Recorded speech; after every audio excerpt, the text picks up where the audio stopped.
Hello, thank you for being here today. My name is Sam DeJulo. I'm from the University of Texas at San Antonio. Today's session is designed to bring together scholars at different points in their careers around our shared interest of historical literacy research.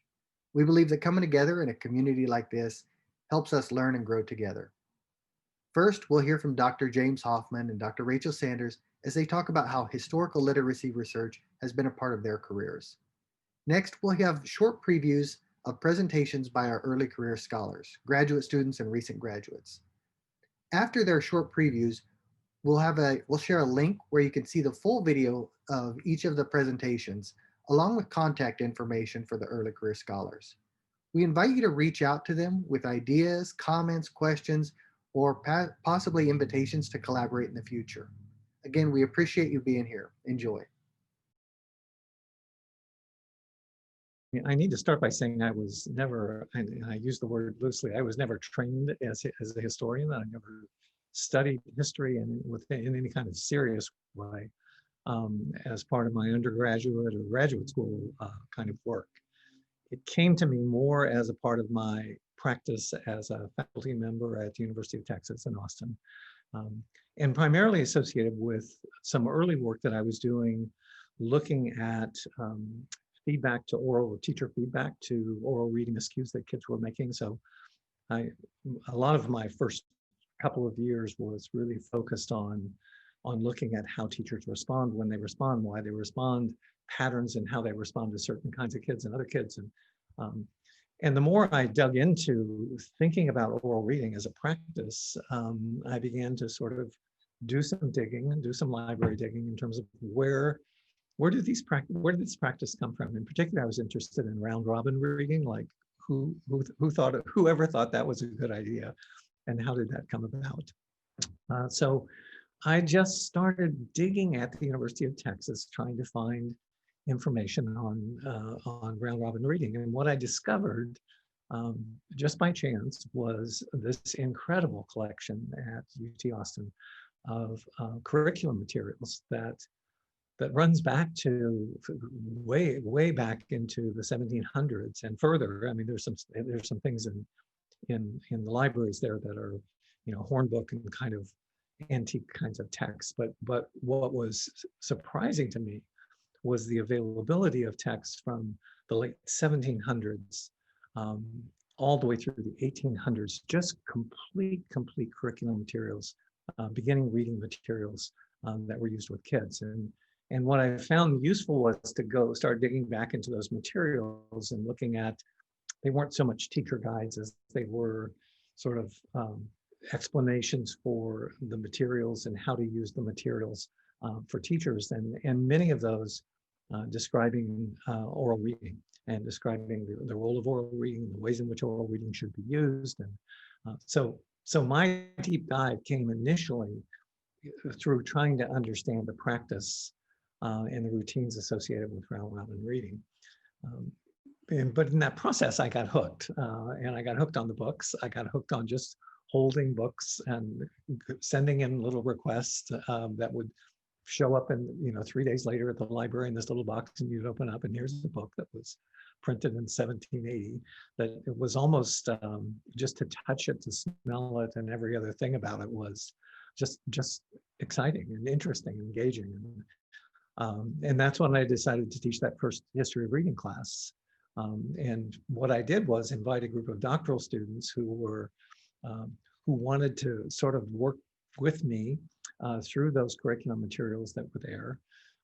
And we grabbed onto Nyla Batten Smith as our guide, which became a larger part of the story later on. But over several iterations of that course and several groups of graduate students, it was just a remarkable experience to see the work that came out of it. In particular, I mean, not in particular, but the number of publications, it's truly amazing that came out of students in that course. I just saw that Leah Duran has a piece in RQ that came out of the course. Now, they did a lot of work past that course, but the number of pieces that have been published out of that course has been astounding to me, both in regular journals, but in all over the place, and projects that were amazing, projects that looked at Bill Martin Jr., Beth Patterson did a little study where she would go up once a week up into Commerce, Texas, and spend her Thursdays with Bill Martin. Just talking with him, interviewing him. And she did that for the course, but then she decided to do it for her dissertation. And she spent a year going one day a week, talking with him about his work. And it became a magnificent piece published. And she was not the only one. I mean, there have been a series of just excellent work. I think the big turnaround for me in my work historically has come with my look at Nyla Banton Smith's work, and that happened by pure chance. You know the story, Sam. That I was over in the library, did not have my copy of Nyla Banton Smith's 1965 version of her History of American Reading Instruction. And I grabbed a book off the shelf and I started, it was Nyla Banton Smith's History of American Reading Instruction, but it was not the 1965 edition, it was the 1934 edition. And what I was stunned by was the differences between that book and the 1965 book. Often it's described, often in the prefaces of the 65 version, it was described as an updating of her dissertation that was published in 1934. But if you actually look at the 1934 book, it's totally, I mean, the first parts are very similar, almost exactly the same. But she dives off into progressive education and advocacy for child-centered and get rid of basals. Basals are horrible, and we need to focus on literacy as a tool, not literacy as a subject area. Just this heartfelt, passionate sort of examination of where the field was in 1934 and where she felt it should go. And that's an entirely different story than her 1965 book. So I began to sort of look at that and write about that in terms of, or try to study and make sense of that contrast between 34 and 65. And that's when Donna Alverman joined me and brought with her background in Foucault and sort of a different lens for looking at history, certainly that a different lens than Nyla Banton Smith used, and a lens that actually helped me begin to see and examine the ways in which power happens and is present inside of historical, inside of events, historically situated, if you want to call that. And you know, he gave tools, and Donna was able to bring and introduce to me tools for analysis that just changed the way in the ways in which I look at history. And I think, if anything, this experience with the Nyla Banton Smith study, which was published in the Quarterly, which was the first, I think, the only historical piece published in the Quarterly since the Calhoun Middle School, Calhoun Elementary School piece that was published, 20 or 30 years before that. So the Quarterly is not known for its attention to historical pieces, but for some reason, after many years of trial and error, many rejections, we were able to make it through all of the hoops to get it published. And for me, the important part of that is I now look at history in a much less chronological, in a much less cause-effect kind of a way of trying to understand the past, but rather digging to moments of change in history and looking at the complexity of those and looking at the ways in which power and positioning was used to shape events. And I just think that's something for all of us to think about as we come into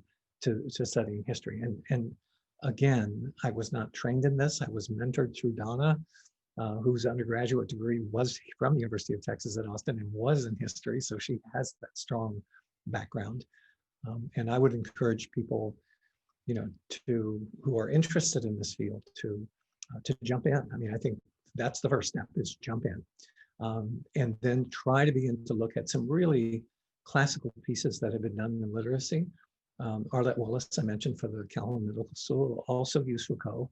And there have been a number of pieces that have been done that I think are really mentor texts for us in thinking about the usefulness of history, um, in in revealing um, in revealing the past. Always thinking of, as Donna reminds me, that no matter what you study, you're always studying in the middle of something, right? So it's never starting in a place and then tracing things up to the present and looking for all these cause effect relationships. It's much more digging into moments, um, and looking at them in that way. I think the most important community for me was the graduate students that I worked with. And I mean, I had been teaching, I think for the first time I taught the history of America, the history of reading instruction was probably, I may have been 8 to 10 years in my, somewhere around there, probably 8 years into my teaching at Texas. And I had taught graduate courses, but I had never truly taught a seminar class where a collection of people come together with sort of a shared purpose, and take a journey together in digging deeply into something that no one in that group has all the answers to, or most of the answers to, but rather it becomes a learning community that that engages. And I think having, I mean, we always talk about primary sources. That for me was in such a part of the experience, to be able to dig back in and hands-on look at and examine it and carefully analyze materials and the context surrounding the use of those materials. Those have been the communities that are most important to me. When I first started looking at new literacies, it was to understand the paradox within our field about, how we've talked about new literacies as scholars for years, and our understanding has broadened, how we see approaching literacy outside of written language, and how the hardware and software of what we use to produce meaning has also changed along with that.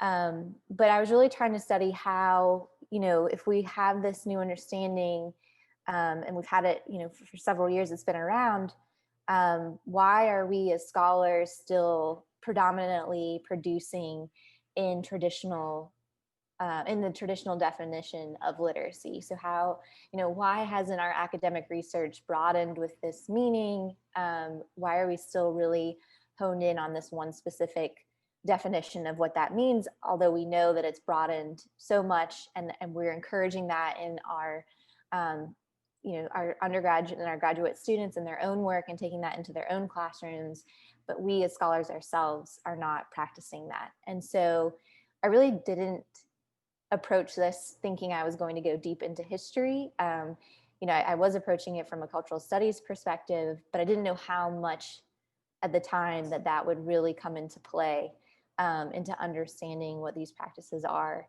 And I think it's honestly essential that as literacy scholars that we really do take the time to think about and to learn more about these historical underpinnings of the practices that we may take for granted at this point, and to understand where they originated from, why they were put into place, and how those beliefs around those practices have been re-articulated over time.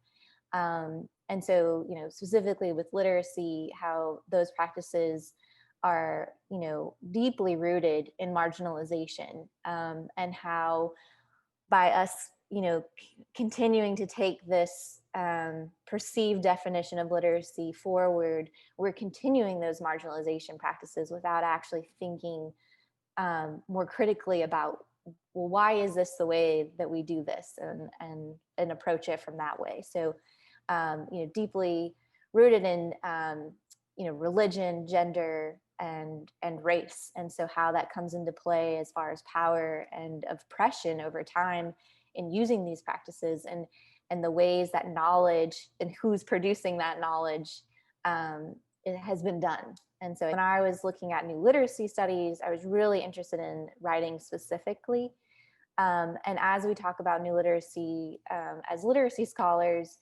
it, what I've come to really understand is that it's not just about how we're changing our perspectives about what literacy is, meaning like, yeah, we're thinking critically about the practices in our classroom, and what that definition means. So like when we say text, we're not talking about just a book.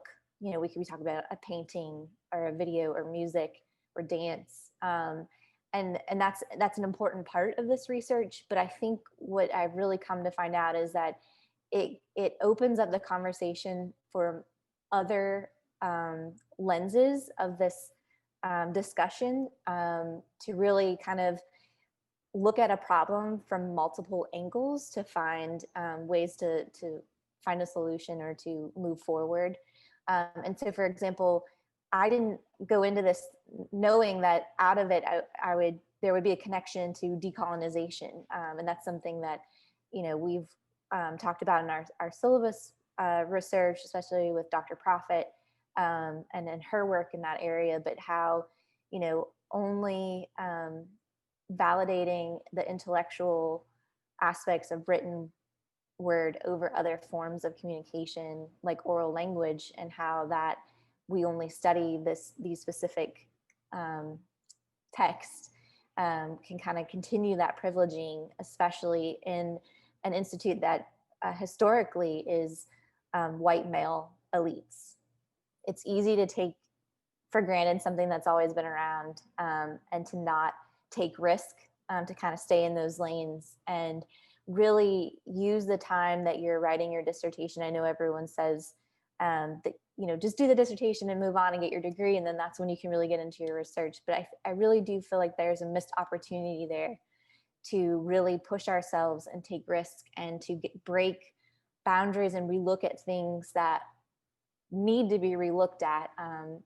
For example, with my dissertation, I was really looking at the form of the dissertation itself and how that could be broadened to accommodate how we're seeing different lenses of research and what that product may look like in different spaces. And so I think it's important to, leave no stone unturned and just kind of make sure that you're critically questioning things that we maybe inherently believe, or we've been passed down that knowledge from one person to the next, and to really think about how these practices give someone or something power while taking it from someone else. Hi, my name is Allison Serchecki, and I'm presenting this paper from Chapman University. The paper is entitled The Interwoven History of Literacy and Special Education. This topic is of particular interest to me due to my literacy background, but also the literacy research in the disability studies and special education research I've been delving into the last few years in my PhD program. What I'm finding is that these two topics are very much a parallel conversation, and there seems to be little intersection, which is fascinating to me when we think about it, because over 50% of the students that qualify for special education services are typically due to reading or writing issues. And if we think of literacy more broadly and include speaking and listening, that number is even greater. So my question for the history research was, what is the history of literacy instruction and assessment in relation to special education? And the findings indicated that special education development from the early 1900s onwards is closely linked to literacy practices and assessments. In fact, I would argue that there is some evidence that they are in part the momentum behind the reading wars. And this can be seen most recently in such documents as the California Dyslexia Guidelines, which specifically call out a return to simple view of reading. And the assessments they promote are very much in line with that thinking. So what is my hope for this paper is to actually find a journal that might publish it. I'm not familiar with this realm, so help in that area would be wonderful. And as far as this community, I value the history of literacy, and I think it's incredibly important that we know the background and precedences that existed prior to today's practices and theories and thoughts. And it makes us better able to speak to the topics and issues that arise today if we know the history. So if you have any questions, I appreciate you listening. Please find me on Twitter, or that's my personal email. Thank you.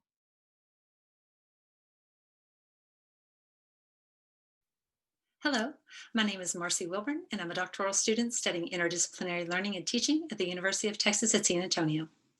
My historical research project, Exploring Spirituals, Their Purpose and Presence Through Time, focuses on the origin and evolution of slave songs and their influence on society and African American culture. I believe this work is important in deepening our understanding of African American history. Currently, I'm in my initial stages of research. I've located several sources from the Library of Congress, slave narrative interviews, slave song hymnals, and audio recordings of songs. I'm analyzing a sampling of interviews for song references and the experiences associated with them. I've also discovered valuable existing organizations and scholars such as De Los Rios and her work with youth and corridos. My next steps in the project include researching other databases for primary resources and empirical studies, as well as developing a theoretical framework. My hopes for this project are to learn more about historical literacy research methodology and to connect with others in the field who might share their perspectives on the topic. Thank you. Hello, my name is Rachel Jane Skelly. Currently, I am pursuing a master's degree in reading and literacy education from the University of Texas at San Antonio. The title of my presentation is Literacy Histories of Members of the American Association of University Women. My research focuses on understanding this organization through literacy history. My method of inquiry is oral histories and transcriptions of these interviews. Some emerging findings are similar restrictions in education regardless of race, ethnicity, economic, and social status. My next steps are collecting more data by scheduling oral histories with members of the San Antonio chapter of the American Association of University Women.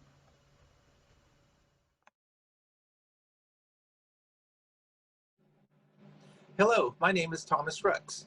And my name is Evangelina Muñiz with the University of Texas at San Antonio's College of Education and Human Development. Our presentation is called Walk With Me, Stories of Literacy Appropriation with a focus on African American slave narratives. It's important to further explore past literacy practices of underrepresented and marginalized communities of people of color, such as African American slaves. There is a need to share African American antebellum and post-antebellum literacy practices to bridge literacies from the past to the present. Our method of inquiry included the discovery of primary sources, written historical pieces, sponsorships, and journal articles. What we learned in terms of the research question was how African Americans' pursuit of reading and writing represented a step closer to their freedom, as well as African American historical influences on literacy sponsorship. We also learned outside of our research questions how African American slaves dealt with social justice, counter stories, agency, and identity, as well as discovery that literacy was a way to humanize African American slaves and help support their way to freedom. Some interesting things we learned were the importance of name change after being free, how Douglas, Northup, and Jacobs used their literacy skills to document a piece of American history as viewed through the lens of African American slaves, which provided financial opportunities for literate African Americans. Examples of African American slave writings included primary sources such as autobiographies, letters, pamphlets, books, novels, and newspaper articles. Our next steps include comparing antebellum narratives as well as literacy practices with post-antebellum narratives, in addition to exploring how African American slaves became eloquent and proficient writers. Our intention is to open a dialogue on how these narratives can serve as culturally relevant pedagogy and how literacy served as a vehicle to humanize African American slaves through their personal narratives in today's classroom. We look forward to presenting our research findings during our full LRA presentation. Thank you.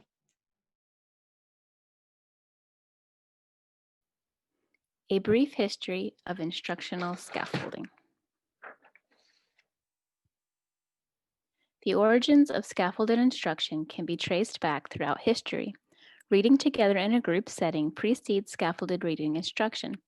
In the 6th century, there are records of Benedictine monks reading aloud at mealtime for the benefit of the group. In medieval times, traveling performers entertained with stories.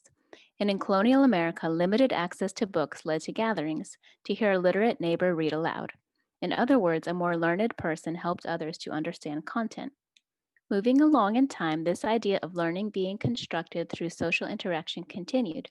In the 1960s, social constructivism became popular. Vygotsky's zone of proximal development influenced classroom practice. Today, we see that scaffolding is considered best practice in modern classrooms.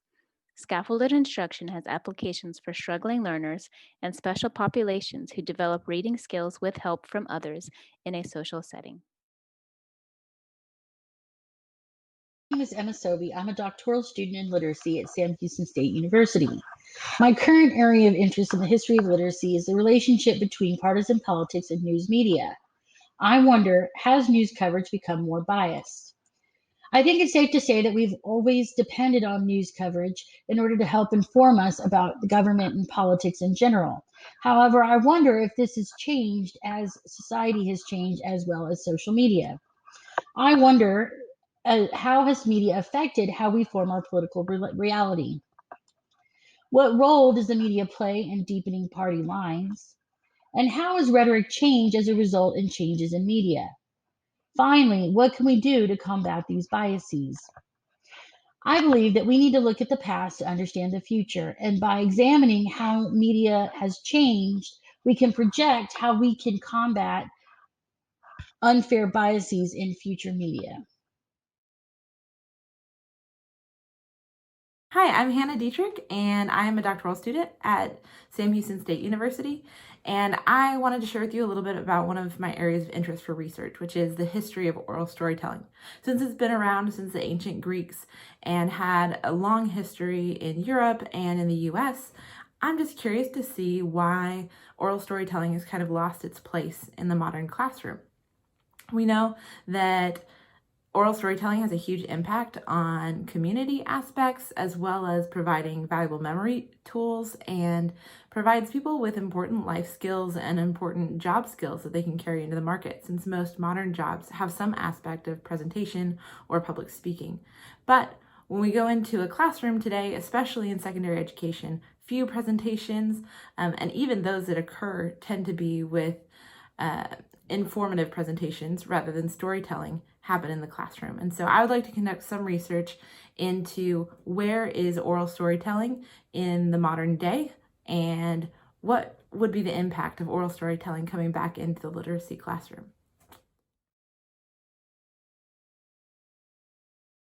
Hello everyone, my project title is Tracing Back to Drama Through the Lens of History, Reader's Theater. In this project, I would like to examine the literacy history that is related to reader's theater, as well as methods, theories, and influences that are associated with this alternative reading tool.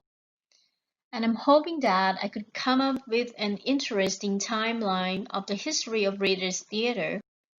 And finally, getting insight into this topic historically would enable me to build knowledge and develop a much greater appreciation for current issues and trends in literacy today.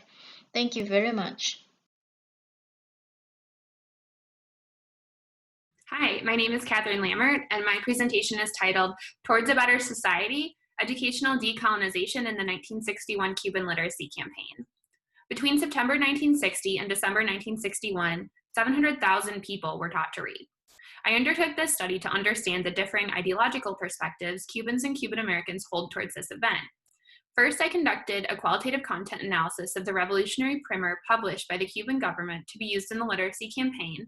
Then I conducted open-ended interviews with Cuban Americans, and following Tafoya and informed by critical race theory, I used narrative analysis methods to make sense of their perspectives. My participants told a very different story than the one you'll find in published reports, one involving government waste and a bad case of hepatitis. You'll have to view my full presentation to find out more.